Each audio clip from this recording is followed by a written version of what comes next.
सोचिए कैसा हो, जिस कंपनी को आपने मेहनत और लगन से खड़ा किया हो, उसी से एक दिन आपको ही बाहर निकाल दिया जाए। रविंद्रन बायजू के साथ कुछ ऐसा ही होने जा रहा है। एडटेक कंपनी बायजूस के संस्थापक और सीईओ बायजू रविंद्रन को ही अब कंपनी से बाहर करने की तैयारी चल रही है।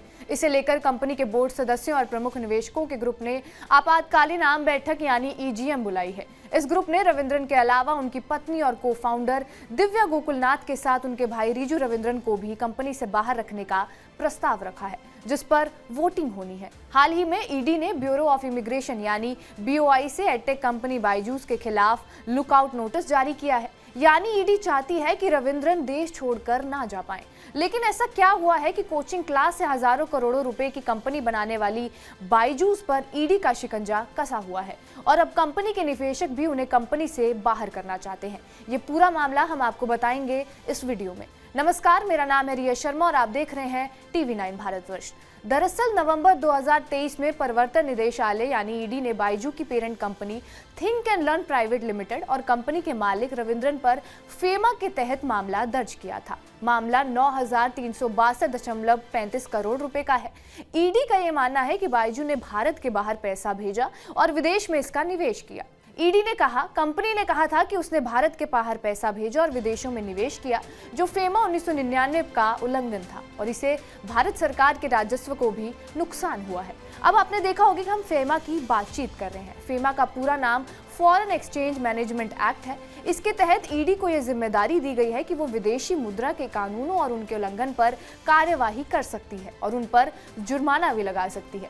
इसी फेमा की धारा 3 के मुताबिक कोई भी भारतीय नागरिक किसी भी तरीके से भारत के बाहर या विदेश में रहने वाले व्यक्ति के खाते में पैसा नहीं डाल सकता है। इसके साथ साथ ना ही वो भारत में बाहर से पैसा ला सकता है। अगर आपको विदेश में किसी तरह का इन्वेस्टमेंट करना भी है तो आपको आरबीआई को आवेदन देना होगा।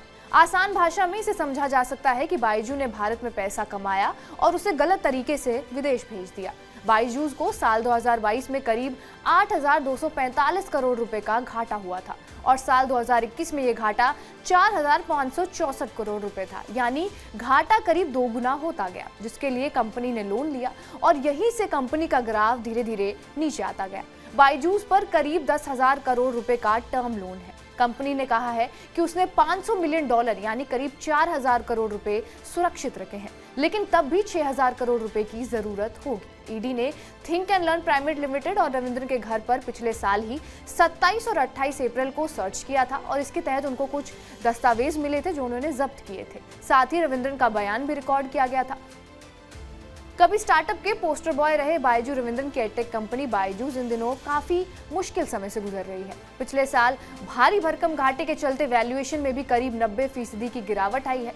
फिर प्रमुख निवेशकों ने भी हाथ पीछे कर लिया, जिसमें US growth equity firm general Atlantic और चैन जकनबर्ग शामिल है। इसके अलावा ऑडिटर डेलियॉइट ने भी इस्तीफा दे दिया। इस समय कंपनी अमेरिका में भी $1.2 अरब लोन के मामले में केस लड़ रही है। बता दें कि बायजूस की शुरुआत बायजू रविंद्रन ने साल 2006 में की थी। इसके तहत कैट एग्जाम की तैयारी के लिए क्लासेस लॉन्च किया गया था। फिर ग्रेजुएशन और स्कूल स्टूडेंट्स के लिए कोचिंग शुरू हुई। साल 2015 बायजूस लर्निंग ऐप लॉन्च किया गया। ये स्टार्टअप अगले 4 साल में यूनिकॉर्न हो गया। सबसे बड़ी उछाल कोरोना काल में जब स्कूल और कोचिंग बंद हुए तब देखने को मिली और फिलहाल बायजू कंपनी के मालिक रविंद्रन अपनी खुद की कंपनी में रहेंगे या नहीं, ये मीटिंग में ही साफ हो पाएगा। हालांकि कोलकाता हाईकोर्ट से रविंद्रन को राहत मिली है और कोर्ट ने कहा है कि आपातकालीन आम मीटिंग में लिया गया कोई भी फैसला अभी लागू नहीं होगा।